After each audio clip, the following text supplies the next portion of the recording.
Pemirsa Hasanah, dalam sebuah hadis disebutkan bahwa jalan menuju surga diliputi oleh berbagai macam hal yang tidak menyenangkan.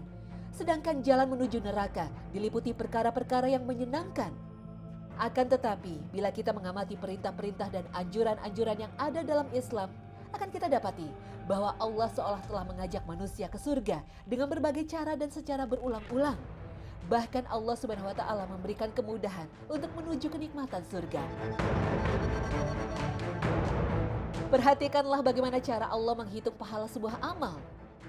Siapa yang mengerjakan satu kejahatan hanya dijatuhi sanksi satu, bahkan kemurahan Allah pun dapat menghapuskannya. Sementara yang mengerjakan satu kebaikan memperoleh 10 ganjaran bahkan lebih. Bukan hanya itu, Allah menggantikan keburukan yang pernah dilakukan seseorang dengan kebaikan bila ia tulus bertobat. Dalam konteks ini Allah berfirman setelah menyebut pelaku syirik, pembunuh, pezina.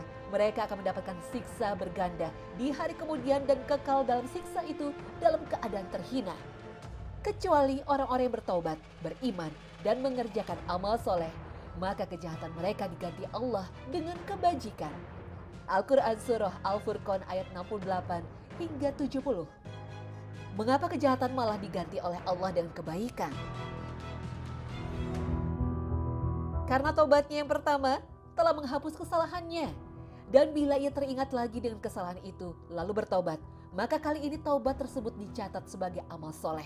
Demikian seterusnya, bahkan tidak mustahil siapa yang bertobat dengan tulus akan merasakan kehadiran Allah dan mendorongnya melakukan amal-amal soleh.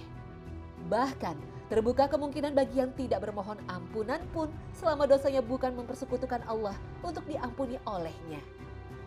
Sesungguhnya Allah tidak mengampuni dosa yang mempersekutukannya dengan sesuatu dan mengampuni dosa selain itu bagi siapa yang dikehendakinya. Al-Quran Surah An-Nisa ayat 48 dan 116. Dengan demikian, mungkin bisa dikatakan bahwa tidak ada yang ditimpa siksa neraka kecuali mereka yang benar-benar sangat durhaka melawan Allah Subhanahu wa Ta'ala dengan enggan berbuat kebajikan. Ini semua bukan berarti mengandalkan kemurahan Allah tanpa usaha. Setiap orang paling tidak harus selalu mengingat pesan Allah Subhanahu wa Ta'ala.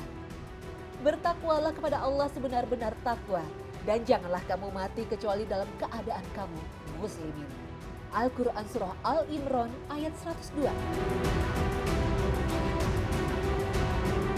Di samping itu, setiap kita harus selalu ingat husnul khotimah atau akhir yang baik. Demikian pula su'ul khotimah atau akhir yang buruk. Karena itu, jangan mengandalkan kemurahan Allah Subhanahu wa Ta'ala sebelum kita berusaha sekuat kemampuan. Wallahu a'lam.